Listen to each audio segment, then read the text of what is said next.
Assalamu alaikum. Welcome to Skills Booster. In the previous class, we have started the topic of basic cell structure and function, and we have defined the cell as a basic structural and functional unit of living organism. Then we have discussed about cell theory, according to which cell has three component, that is plasma membrane, cytoplasm, and nucleus. Then we have discussed about the difference between animal and plant cell. We have discussed that cell wall is the basic difference between plant and animal cell, which is present in plant cell while absent in animal cell. Then we have discussed about prokaryotic and eukaryotic cell. Its difference, basic difference between prokaryotic and eukaryotic cell was that prokaryotic cell do not contain proper nucleus while eukaryotic cell contain proper nucleus. Then we have discussed its differences and we compare them, and then we have discussed about cell wall. It's the outermost boundary in plant cell while it's absent in animal cell. Then we have discussed its composition, that's composed of three layer, and its composition that's made up of pectin, hemicellulose, cellulose, and we have discussed that cellulose molecule are arranged in crisscross arrangement. And then we have discussed about plasma membrane, its composition, that it's composed of lipids and protein. 60 to 80% are protein while 20 to 40% are lipids. Then we have discussed its two models, lipid bilayer, which is also known as unit membrane model, and fluid mosaic model. According to lipid bilayer model, cell membrane is composed of lipid bilayer sandwiched between inner and outer layer of proteins. Then we have discussed about fluid mosaic model. According to fluid mosaic model, protein layers are not continuous and not confined to the surface of the membrane, but are embedded in lipid layer in mosaic manner. That's why unit membrane model was cancelled. Then we have discussed about its functions. Today in this class we will discuss about cell organelle. First of all, we will discuss about cytoplasm. The living content of eukaryotic cell is known as cytoplasm. Then है हमारे पास कि living content है जो eukaryotic cell का, वो nucleus और cytoplasm में divided है. इसको अगर हम कलेक्टिवली देखें न्यूक्लियस और साइटोप्लाज्म को, तो ये जो है हमारे पास, इसको हम प्रोटोप्लाज्म कहते हैं. जो हमारे पास साइटोप्लाज्म है, इसमें सारे ऑर्गेनेलिस पाए जाते हैं. सारे ऑर्गेनेलिस इसमें पाए जाते हैं. इसके अलावा इसमें इनसॉल्युबल वेस्ट होते हैं, कुछ स्टोरेज प्रोडक्ट होते हैं. तो जो सोलबल पार्ट होता है साइटोप्लाज्म का, उसको हम साइटोसोल कहते हैं. जो हमारे पास साइटोप्लाज्म है, इसमें जो 90% है वो वाटर होता है. जो ये सोल्यूशन, साइटोप्लाज्म का जो सोल्यूशन होता है, इसमें हमारे पास जो स्मॉल मॉलिक्यूल्स और आयन होते हैं वो ट्रू सोल्यूशन बनाते हैं, और कुछ लार्ज मॉलिक्यूल्स जो होते हैं वो कोलाइडल सोल्यूशन बनाते हैं. कोलाइडल सोल्यूशन के आगे फर्दर 2 टाइप्स हैं. ये सोल की फॉर्म में भी हो सकता है और जेल की फॉर्म में भी हो सकता है. सोल की फॉर्म में ये होगा कि ये नॉन विस्कस होगा, यानी इसकी विस्कोसिटी जो है वो विस्कोसिटी कम होगी. इसका मतलब है कि ये हमारे पास थिन सोल्यूशन होगा, यानी इजीली फ्लो कर सकेगा. और जो हमारे पास जेल है वो विस्कस होता है, यानी थिक होता है, गाढ़ा होता है, वो इजीली फ्लो नहीं कर पाता. तो जो हमने वैसे भी देखा है, जो मोस्टली जेल्स होती हैं वो थिक होती हैं, उनकी विस्कोसिटी जो है वो ज़्यादा होती है. और पेरिफेरल पार्ट जो होते हैं सेल के, वो मोस्टली हैं जो हमारे पास वो जेल लाइक होते हैं, जेल की तरह, यानी थिक होते हैं. देन हम साइटोप्लाज्म के फंक्शंस देखेंगे कि ये क्या क्या फंक्शन परफॉर्म करते हैं. इसका बेसिक फंक्शन, जैसे कि मैंने आपको बताया कि इसमें बहुत सारे ऑर्गेनेल साइटोप्लाज्म में ही पाए जाते हैं, और इसके अलावा ये कुछ केमिकल्स को भी स्टोर करता है, और इसमें बहुत सारे मेटाबॉलिक प्रोसेसेस भी होते हैं. तो जबकि ये हमारे पास केमिकल्स को स्टोर करता है, तो इसको हम स्टोर हाउस भी कहेंगे.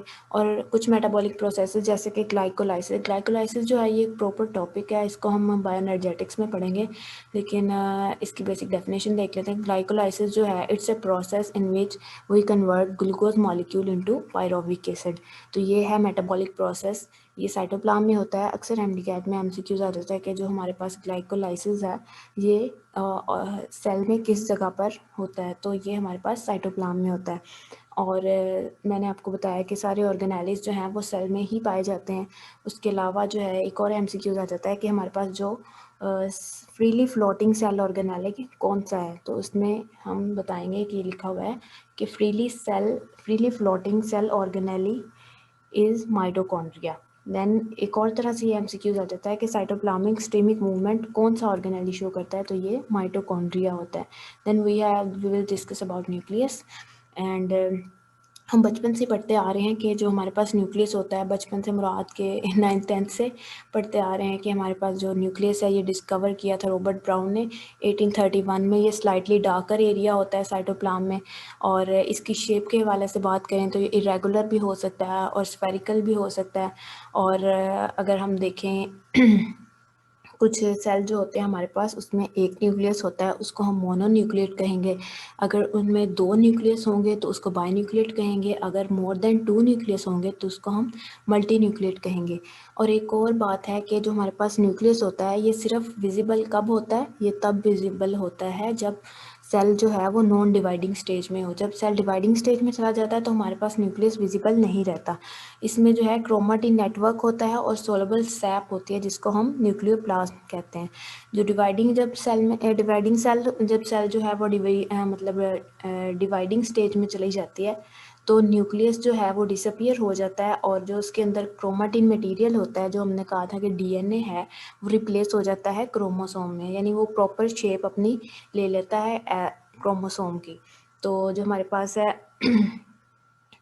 Heredity material is in the form of chromosome which controls all the life activities. हमारे पास क्रोमोसोम के ऊपर जीन की कोडिंग की होती है जो हमारी तमाम लाइफ की एक्टिविटीज़ को कंट्रोल करती है। इसके अलावा न्यूक्लियस में डीएनए, आरएनए, प्रोटीन और बहुत से एंजाइम होते हैं जो कि केमिकल कंपोजिशन बनाते हैं। और इसके आगे फर्दर है कि ये कंसिस्ट होता है न्यूक्लियर मेम्ब्रेन पे, न्यूक्लियोलाई, न्यूक्लियोप्लाज्म एंड क्रोमोसोम। अब हम देखेंगे न्यूक्लियर मेम्ब्रेन को। जो हमारे पास न्यूक्लियर मेम्ब्रेन है ये डबल मेम्ब्रेन है। इसकी जो आउटर मेम्ब्रेन होती है वो एंडोप्लाज्मिक रेटिकुलम के साथ अटैच होती है, और जो इनर होती है उसमें न्यूक्लियर कंटेंट जो है वो इनक्लोज होता है।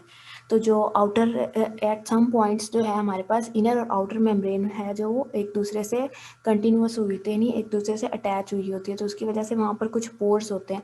तो उन पोर्स को हम न्यूक्लियर पोर्स कहते हैं।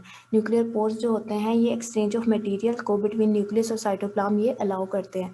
नंबर ऑफ पोर्स जो होते हैं ईच सेल में वो वेरिएबल होते हैं, यानी हर सेल में जो है हमारे पास ये नहीं है कि इसमें स्पेसिफिक एक वैल्यू बता दी जाए कि सेल में इतने पोर्स हैं, नहीं, हर सेल के डिफरेंट पोर्स होते हैं। यानी अनडिफ्रेंशिएटेड सेल को अगर हम लें जैसे कि एग सेल होते हैं तो उसमें 30,000 पर न्यूक्लियस होते हैं। अगर हम डिफ्रेंशिएटेड सेल को लें जैसे कि एरिथ्रोसाइट को लें तो उसमें सिर्फ 3 to 4 पोर्स होते हैं पर nucleus. Each pore has a definite structure which control the traffic of specific of substances passing through them. Then है न्यूक्लियोलस, ये डार्कली स्टेन्ड बॉडी होती है विद इन द न्यूक्लियस, और ये मेम्ब्रेन के बगैर होती है, यानी इसको कोई भी मेम्ब्रेन जो है वो बाउंड नहीं करती। एक से दो न्यूक्लियोलाई भी हो सकते हैं न्यूक्लियस में। और हमारे पास न्यूक्लियोलस का फंक्शन क्या है? न्यूक्लियोलस का फंक्शन ये है कि ये राइबोसोम की सिंथेसिस में और राइबोसोम की सिंथेसिस में इम्पॉर्टेंट रोल प्ले करता है। राइबोसोम को सिंथेसाइज करता है और उसको स्टोर करता है। इसके दो रीजन्स होते हैं इसके। एक होता है peripheral granular area which is composed of precursor of ribosomal unit, यानी राइबोसोमल सब यूनिट के बारे में हम पढ़ेंगे कि एक 60S होता है यूकैरियोटिक सेल में, 60S और 40S होता है, उसके जो प्रिकर्सर हैं उससे बना होता है पेरिफेरल ग्रैनुलर एरिया। और जो हमारे पास सेंट्रल फिब्रल एरिया होता है उसमें हमारे पास होता है आरएनए और राइबोसोमल डीएनए। ये हमारे पास जो है, मैंने बताया आपको कि न्यूक्लियोलस का फंक्शन क्या है, कि ये जो है ये राइबोसोम की असेंबली यानी राइबोसोम को बनाता है और उसको स्टोर करता है। देन हमारे पास है क्रोमोसोम। क्रोमोसोम जो है हमारे पास, हमने देखा थ्रेड लाइक स्ट्रक्चर होता है, डार्कली स्टेन्ड। देन क्रोमोसोम अगर हम इसको कंपाउंड माइक्रोस्कोप में देखें तो ये हमारे पास आर्म्स और सेंट्रोमियर होता है, हमें अपीयर होता है। आर्म्स से मुराद है, ये देखें आप, 1 सेकेंड, ये देखिए हमारे पास ये जो है ये इसकी आर्म्स हैं, और ये जो मिड में है जहाँ से ये कंस्ट्रिक्ट होता है इसको हम बोलेंगे सेंट्रोमियर। सेंट्रोमियर जो है ये वो पॉइंट है जहाँ पर हमारे पास ड्यूरिंग सेल डिवीजन जो है स्पिंडल फाइबर्स इस तरह आके अटैच होती हैं। ये हमारे पास है सेंट्रोमियर, और ये जो है 1 2 ये हमारे पास हैं आर्म्स हैं, इसको हम आर्म्स बोलते हैं। Centromere is the place on chromosome where the spindle fiber attach during cell division, ये मैंने आपको बता दिया। देन है हमारे पास क्रोमोसोम के पास जो है डीएनए और प्रोटीन्स होती हैं। तमाम इन्फॉर्मेशन मैंने बताया था कि जीन्स, वो तमाम इन्फॉर्मेशन जो कि जीन्स की फॉर्म में क्रोमोसोम्स पर इनकोडेड होती है, जो लाइफ की एक्टिविटीज़ को कंट्रोल करती है। हमारे पास नंबर ऑफ़ क्रोमोसोम जो है जनरेशन टू जनरेशन वेरी नहीं करते, ये कांस्टेंट रहते हैं। और नेक्स्ट कुछ एग्जांपल्स हैं कि जैसे ह्यूमन बॉडी में है 46 क्रोमोसोम होते हैं, फ्रॉग में 26, चिंपैंजी में 48, फ्रूट फ्लाई ड्रोसोफिला मेलानोगास्टर में 8 क्रोमोसोम्स होते हैं, अनियन में 16 होते हैं, 48 in potato and 14 in garden pea. और एक और बात कि जो हमारे पास होते हैं जर्म सेल होते हैं, उसमें हैप्लॉइड नंबर ऑफ़ क्रोमोसोम होते हैं, यानी जर्म सेल वो सेल होते हैं, यानी रिप्रोडक्टिव सेल, जिनसे नेक्स्ट हमारे पास नेक्स्ट जो है न्यू ऑर्गेनिज्म यानी एन होता है, हैप्लॉइड होते हैं, एक जो है मेल से आता है, एक फीमेल से आता है, दोनों मिल जाते हैं तो हमारे पास न्यू ऑर्गेनिज्म जो बनता है उसमें अगेन जो है नंबर ऑफ़ क्रोमोसोम वो डिप्लॉयड होते हैं, क्योंकि हमारे पास जो नॉर्मल सेल है उसमें हमारे पास डिप्लॉयड नंबर ऑफ़ क्रोमोसोम होते हैं। देन हम देखेंगे एंडोप्लाज्मिक रेटिकुलम। एंडोप्लाज्मिक रेटिकुलम को अगर हम इलेक्ट्रॉन माइक्रोस्कोप में देखें तो हमें नेटवर्क ऑफ चैनल नज़र आता है। हमने देखा था कि न्यूक्लियस की जो आउटर मेम्ब्रेन थी उसके साथ जो एंडोप्लाज्मिक रेटिकुलम अटैच हुए हुए थे, तो ये इधर लिखा हुआ है, the channels are often continuous with plasma membrane also appear to be in content with nuclear membrane. इसकी जो बाहर वाली साइड होती है वो अटैच होती है प्लाज्मा मेम्ब्रेन से, और इनर साइड होती है वो न्यूक्लियर मेम्ब्रेन से अटैच होती है। इस चैनल को हम एंडोप्लाज्मिक रेटिकुलम कहते हैं। और एक और बात यहाँ पर फोकस कीजिएगा कि हमारे पास जो है इसकी जो मेम्ब्रेन है उसको हम सिस्टर्नी बोलते हैं। The material present in this channel is separated by from cytoplasmic by material by spherical और ट्यूबुलर मेम्ब्रेन, उसको हम सिस्टर्नी बोलते हैं। और इसकी 2 फॉर्म्स होती हैं, रफ़ होती हैं, जिस पर रफ़ कौन से होते हैं, रफ़ एंडोप्लाज्मिक रेटिकुलम वो होते हैं जिन पर राइबोसोम्स अटैच होते हैं, और स्मूथ कौन से होते हैं जिन पर राइबोसोम्स अटैच नहीं होते। रफ़ एंडोप्लाज्मिक रेटिकुलम का फंक्शन क्या है कि ये प्रोटीन की सिंथेसिस में इन्वॉल्व होते हैं। जिस तरह कि आप सब लोग जानते हैं, हमने ऊपर देखा है कि रफ़ एंडोप्लाज्मिक रेटिकुलम के ऊपर राइबोसोम्स अटैच होते हैं। तो राइबोसोम्स का फंक्शन क्या होता है? राइबोसोम्स का फंक्शन होता है प्रोटीन की सिंथेसिस करना। सो ये इन्वॉल्व है, रफ़ एंडोप्लाज्मिक रेटिकुलम इन्वॉल्व है प्रोटीन की सिंथेसिस में। प्रोटीन सिंथेसाइज होने के बाद इन चैनल से एक्सपोर्टेड हो जाती है, एक्सपोर्ट कर देते हैं उसको out of the cell. Then है स्मूथ एंडोप्लाज्मिक रेटिकुलम, ये जो है ये इनके ऊपर राइबोसोम नहीं होता है, सो ये प्रोटीन की सिंथेसिस में इन्वॉल्व नहीं है। ये मेटाबॉलिज्म में इन्वॉल्व है, मेटाबॉलिज्म ऑफ लिपिड में, और डिटॉक्सिफिकेशन करते हैं नंबर ऑफ़ हार्मफुल केमिकल्स की, ड्रग्स की, और इनका एक और फंक्शन है कि ये ट्रांसमिशन करते हैं इम्पल्सेस की। उसके अलावा जो है स्मूथ एंडोप्लाज्मिक रेटिकुलम, ये मैकेनिकल एंडोप्लाज्मिक रेटिकुलम सॉरी, ये है हमारे पास, क्योंकि ये हार्ड होते हैं, आप देख सकते हैं इसके स्ट्रक्चर देख सकते हैं, ये हमारे पास न्यूक्लियर ये अटैच हैं, ये इसके इनर साइड है, तो यहाँ पर ये है, ये न्यूक्लियर इन्वेल्व से, मैंने आपको बताया था कि ये जो है न्यूक्लियर इन्वेल्व से अटैच होते हैं। ये जो हैं इधर, ये इसके पास न्यूक्लियर पोर्स हैं, ये जो हैं ये न्यूक्लियर पोर्स हैं, आप देख सकते हैं। और ये जो है हमारे पास ये वाली, ये न्यूक्लियर एनवेल्प है, ये हमारे पास सिस्टर्नी, जो हमने कहा था कि इसकी मेम्ब्रेन चैनल्स होते हैं, ये सिस्टर्नी मेम्ब्रेन है। ये ऊपर आपको ब्लू ब्लू जो नज़र आ रहे हैं ये राइबोसोम्स हैं। और ये इधर आप देख सकते हैं कि ये इतना जो एरिया है इसमें आपको डॉट्स नज़र नहीं आ रहे, इसका मतलब कि यहाँ पर राइबोसोम्स नहीं है, तो ये स्मूथ एंडोप्लाज्मिक रेटिकुलम है।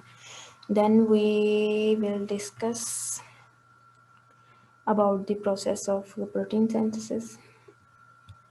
One second.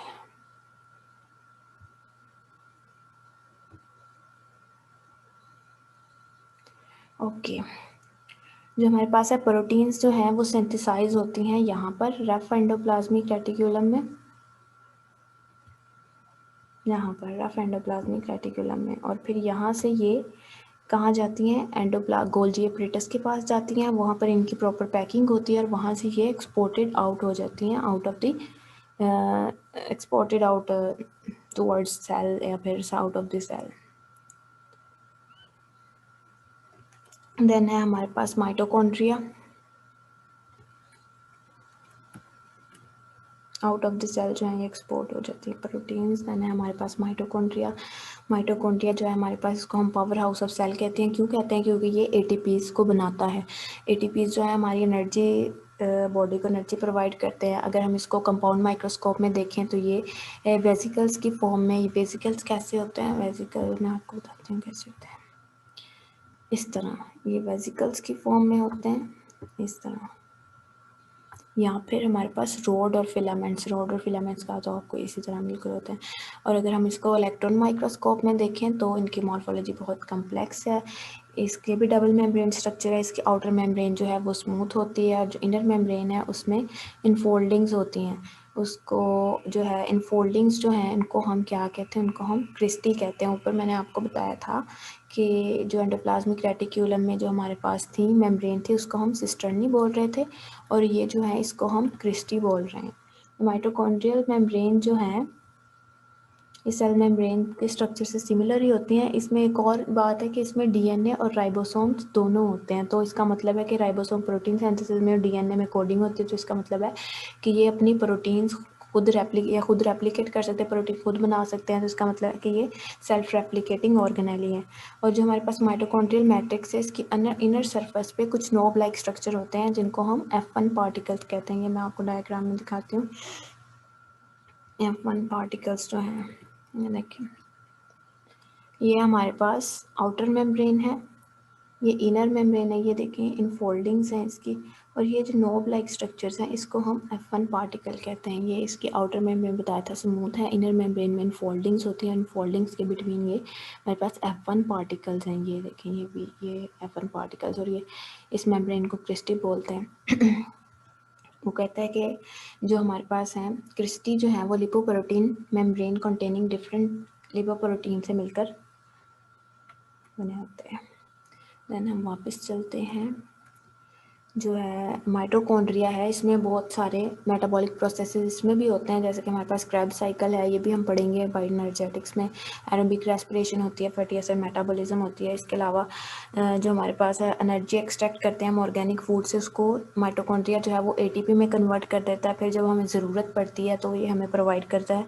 तो फिर जब एटीपी यूज़ हो जाता है तो ये एडीपी में जब हम उससे एनर्जी जो एक्सट्रैक्ट कर लेते हैं तो वो एडीपी में कन्वर्ट हो जाता है। और देन अगेन जो है जब एनर्जी बनती है तो वो अगेन जो है एडीपी को एटीपी में कन्वर्ट कर देते हैं। तो इसको हम पावर हाउस ऑफ सेल भी कहते हैं। देन हमारे पास गोल्जी ऑपरेटस डिस्कवर किया था गोल्जी ने इन 1898।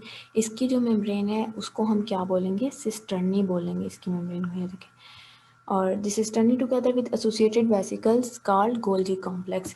सिस्टर्नी जब वेसिकल्स के साथ एसोसिएटेड होती है उसको हम गोल्जी कॉम्प्लेक्स कहते हैं।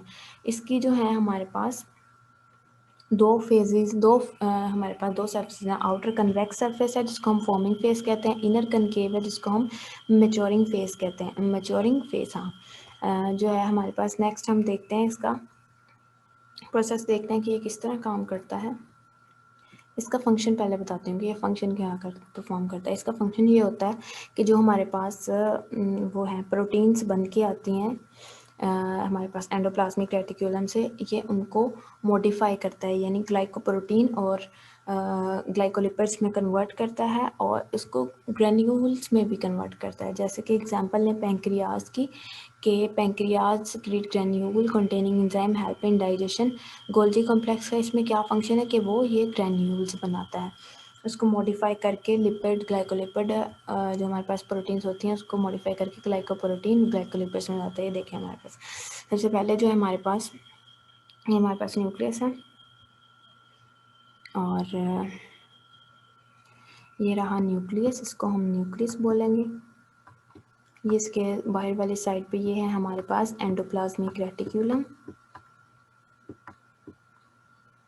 यहाँ से हमारे पास जो है प्रोटीन बनेगी राइबोसोम, ये स्मूथ है और ये रफ है।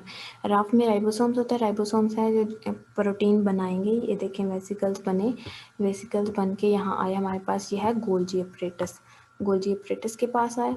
तो गोल्जी ऑपरेटस अब क्या करेगा, इसको जो है वो प्रॉपर ग्रैन्युलर फॉर्म में कन्वर्ट करेगा, इसकी मॉडिफिकेशन करेगा, इसकी ग्लाइकोप्रोटीन या फिर ग्लाइकोलिपिड बनाएगा, और फिर ये ब्लैब की फॉर्म में जो है हमारे पास सेक्रीट हो जाएंगे आउट ऑफ दिस सेल। ये हमारे पास उसने बताया फॉर्मिंग फेस है, ये इधर ये इसका फॉर्मिंग फेस गोल्जी ऑपरेटस है। यहाँ पर न्यू वेसिकल्स बन रहे हैं, और ये ट्रांसपोर्ट करता है वेसिकल्स को, यानी यहाँ से ये अब यहाँ से निकलेंगे और जो है हमारे पास out of the body excrete हो जाएंगे। ये उसकी maturation phase of Golgi apparatus है। Then we will discuss about lysosomes. Let's see what are lysosomes. Lysosome जो है ये डी ड्यूव ने 1949 में इसको डिस्कवर किया था फर्स्ट टाइम। लाइसोसोम जो है, लाइसो मीन्स स्प्लिटिंग होता है, सोमा मीन्स बॉडी। ये जो है हमारे पास ये बॉडी में डिफेंस का काम करते हैं। जब भी कोई फॉरेन ऑब्जेक्ट फॉरेन जो है हमारे पास पार्टिकल जो है वो बॉडी में एंट्री करता है, तो ये जो है हमारे पास लाइसोसोम्स हैं, ये फैगोसाइटोसिस का प्रोसेस करते हैं और उसको जो है वो डाइजेस्ट कर लेते हैं। ये जो है सिंगल मेम्ब्रेन ऑर्गेनेली होता है। इसमें जो है एसिड फॉस्फेटेजेस और हाइड्रोलाइटिक एंजाइम्स होते हैं। और इसके अलावा एक और ये इसके फंक्शंस देखते हैं। अब हम ये फंक्शंस क्या परफॉर्म करता है कि सम टाइम क्या होता है ड्यूरिंग स्टारवेशन या फिर जो है हमारे पास नॉर्मल फिजियोलॉजिकल प्रोसेस में ये अपने ही बॉडी के सेल को खाना शुरू कर देता है, तो उसको हम ऑटोफेगी कहते हैं। ऑटोफेगी जो है ये इससे क्या होता है कि ओल्ड वॉर्न आउट पार्ट जो होते हैं, जैसे कि ओल्ड माइटोकॉन्ड्रिया, वो डाइजेस्ट कर लेता है और कुछ सेल जो हैं वो रीन्यू भी हो जाते हैं। और इसके अलावा ये डिजनरेशन ऑफ सेल में भी इम्पोर्टेंट रोल प्ले करता है। इसके अलावा कुछ कंजेंटियल डिजीज़ होती हैं, वो क्यों होती हैं? Due to accumulation within the cell of substances such as glycogen, glycolipid. Glycogen और ग्लाइकोलिपिड की एक्यूमुलेशन की वजह से बॉडी में कुछ डिजीज़ हो जाती हैं जिनको कॉन्जेंटियल डिजीज़ कहते हैं, जिसको स्टोरेज डिजीज़ भी कहते हैं। ये क्यों होती हैं? ये म्यूटेशन की वजह से होती हैं। और म्यूटेशन से क्या होता है? म्यूटेशन से ये होता है कि हमारे पास जो एक लाइसोसोमल एंजाइम होता है जो स्पेसिफिक जैसे कि ग्लाइकोजन को कन्वर्ट करता है ग्लूकोज में, वो एब्सेंट होता है, जिसकी वजह से हम कैटाबॉलिज्म नहीं हो पाती और ग्लाइकोजन बॉडी में स्टोर होना शुरू कर देता है, जिसकी वजह से हमारे पास स्टोरेज डिजीजेज होना शुरू हो जाती हैं। नेक्स्ट हमारे पास एग्जांपल है ग्लाइकोजिनोलाइसिस टाइप 2। इसमें क्या होता है कि लिवर और मसल जो हैं ये फिल हो जाते हैं ग्लाइकोजन की उनसे, due to absence of enzyme that convert glycogen to glucose. इसकी वजह से क्या होता है कि ग्लाइकोजन जो है ये बॉडी में हमारे पास स्टोर होना शुरू हो जाता है। इस टाइप ऑफ डिजीज़ को हम ग्लाइकोजिनोलाइसिस टाइप 2 कहते हैं। एक और डिजीज़ को टी सैक्स डिजीज़ कहते हैं। ये टी सैक्स डिजीज़ क्यों होती है? इसमें क्या होता है कि जो हमारे पास एंजाइम है जो लिपिड कैटाबॉलिज्म में इन्वॉल्व होता है, वो हमारे पास एब्सेंट होता है। इसकी वजह से जो है लिपिड जो है हमारे ब्रेन सेल में एक्यूमुलेट होना शुरू हो जाता है, जिसकी वजह से मेंटल रिटार्डेशन हो जाती है। जब लिपिड जो है ब्रेन में एक्यूमुलेट हो जाएगा तो ब्रेन जो है प्रॉपर वर्क नहीं कर सकेगा, मेंटल रिटार्डेशन हो जाएगी, जिसकी वजह से डेथ भी हो सकती है। देन हम देखते हैं कि लाइसोसोम्स काम कैसे करते हैं, ये डायग्राम से डिस्कस करते हैं। ये देखें, ये है हमारे पास रफ एंडोप्लाज्मिक रेटिकुलम। यहाँ से वेसिकल्स गए जिसमें हाइड्रोलाइटिक एंजाइम्स हमने कहा कि प्रोटीन्स ही होते हैं, तो यहाँ से राइबोसोम से जो मौजूद थे रफ एंडोप्लाज्मिक रेटिकुलम में, तो वहाँ से जो है वो एंजाइम्स हाइड्रोलाइटिक एंजाइम बने। वहाँ से वो गोल्जी apparatus में गए, गोल्जी apparatus में उसकी हुई पैकिंग से यहाँ से ये बन गया प्राइमरी। यहाँ से अब जो लाइसोसोम निकला है इसको हम प्राइमरी लाइसोसोम कहेंगे। अब ये देखें, इधर से आया फूड आया तो इसको इनगल्फ कर लिया एज अ वैक्यूल सेल में, तो अब ये फूड वैक्यूल है। फूड वैक्यूल जो है अब लाइसोसोम जो है वो फूड वैक्यूल के साथ अटैच होगा, इसको डाइजेस्ट करेगा, तो यहाँ पर ये जो है ये इसको हम सेकेंडरी लाइसोसोम कहेंगे। जब फूड जो है फूड वैक्यूल जो लाइसोसोम्स के साथ अटैच हो जाता है, डाइजेशन होना शुरू हो जाता है, तो इसको हम सेकेंडरी लाइसोसोम कहेंगे। इस तरह ये डाइजेशन कर देगा और इसको एक्सपेल आउट कर देगा बॉडी से। और ये लिखा हुआ है लाइसोसोम इनकल्फिंग डैमेज्ड ऑर्गेनेली। ये लाइसोसोम इसमें डैमेज्ड और ऑटोफैगी का प्रोसेस जैसे हमने देखा कि उसमें वो अपने ही बॉडी के सेल को खाना शुरू कर देता है, इसमें यहाँ पर यही हो रहा है कि वो अपने जो डैमेज्ड ऑर्गेनेली है उसको खा रहा है, इसकी डाइजेशन होगी और देन ये एक्सपेल आउट हो जाएगा बॉडी से। Then we will discuss about, ये था लाइसोसोम के बारे में।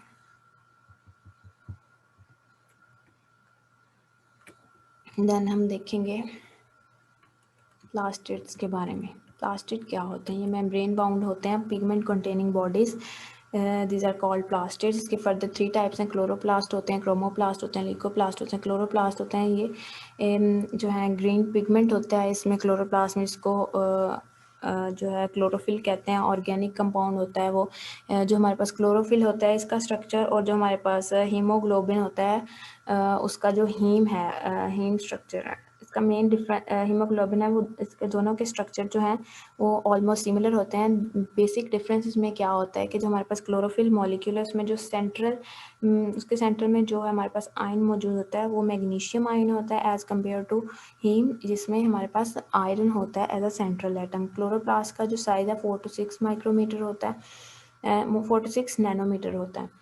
और अगर हम इसको इलेक्ट्रॉन माइक्रोस्कोप में देखें तो इसके 3 कंपोनेंट होते हैं, इन्वेल्प होती है, स्ट्रोमा होता है और थैलाकोइड। इन्वेल्प क्या होती है, ये डबल मेम्ब्रेन्ड है, और जो स्ट्रोमा क्या होता है, स्ट्रोमा ये होता है कि जो लिक्विड प्रेजेंट होता है विद इन क्लोरोप्लास्ट को हम स्ट्रोमा कहते हैं। और जो थैलाकोइड हैं, थैलाकोइड क्या होता है, ये कॉइन लाइक प्लेट्स होती हैं, उसको हम थैलाकोइड कहते हैं।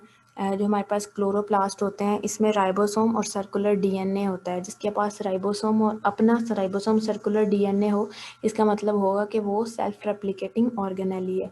इसको अपने फंक्शन परफॉर्म करने के लिए बॉडी के जो हमारे पास सेल का जो डीएनए होता है उस पर डिपेंड नहीं करना पड़ता, इसका अपना सर्कुलर डीएनए और राइबोसोम होता है। Thylakoid are the flattened vesicles which are arranged to themselves to form grana and intergrana. हमारे पास जो थैलाकोइड होती है ये इस तरह, मैं बताती हूँ, ठीक है, इस तरह जो है ये हमारे पास प्लेट्स होती हैं सर्कुलर, इस तरह फ्लैट कॉइन शेप्ड होती हैं, ये एक दूसरे के ऊपर इस तरह स्टैक होती रहती हैं इस तरह। ये 50 प्लेट्स जब इस तरह स्टैक होंगी, 50, तो इसको हम क्या कहेंगे, तो इसको हम ग्रेना कहेंगे। जो ग्रेना होते हैं ये different types of different grana होते हैं सेल में। हमारे पास क्लोरोप्लास्ट है उसमें बहुत सारे ग्रेना होते हैं, तो जो ग्रेना होते हैं वो एक दूसरे से कनेक्टेड होते हैं बाय इंटरग्रेना। इंटरग्रेना क्या होता है, वो नॉन ग्रीन पार्ट होता है क्लोरोप्लास्ट का, उसको हम इंटरग्रेनम बोलते हैं। जो हमारे पास ग्रेना होता है यहाँ पर सनलाइट जो है ये ट्रैप करती है, यानी sunlight energy is trapped, ATP यहाँ पर ही बनते हैं। क्लोरोप्लास्ट जो है सेल्फ रेप्लिकेटिंग ऑर्गेनेल। देन है हमारे पास क्रोमोप्लास्ट। क्रोमोप्लास्ट जो है ये प्लांट्स को जो है ग्रीन के अलावा दूसरे कलर इम्पार्ट करते हैं। जैसे कि हमने देखा भी है कि कुछ प्लांट्स में जो है हमारे पास जो है येलो कलर होता है, कुछ में हमारे पास रेड फ्लावर्स होते हैं, येलो फ्लावर्स होते हैं, और इस तरह डिफरेंट कलर जो हैं ये प्लांट के पार्ट्स को इम्पार्ट करती हैं। और this are present petals of flower, ये वही बात आ गई कि पेटल्स ऑफ फ्लावर में होती है, राइपन फ्रूट में होती है। राइपन फ्रूट की डिफरेंट कलर्स होते हैं। Help in pollination and dispersal of seed. जब डिफरेंट कलर होंगे, अट्रैक्टिव कलर होंगे, तो जाहिर सी बात है इंसेक्ट्स आएंगे, पॉलिनेशन होगी और सीड्स जो हैं वो भी डिस्पर्स होंगे। देन है हमारे पास ल्यूको प्लास्ट, ये कलरलेस होते हैं, ट्रायंगुलर ट्यूबुलर होते हैं, और some other shape. These are found in underground part of plant and store food. ये जो है हमारे पास ये अंडरग्राउंड पार्ट ऑफ प्लांट में होते हैं और फूड की स्टोरेज में इंपॉर्टेंट रोल प्ले करते हैं। इसकी शेप किस तरह होती, इस तरह होती है, ये होते हैं ट्रायंगुलर होते हैं, या फिर इस तरह ट्यूबुलर होते हैं। देन हम देखते हैं इसका स्ट्रक्चर क्लोरोप्लास्ट का, ये देखते हैं।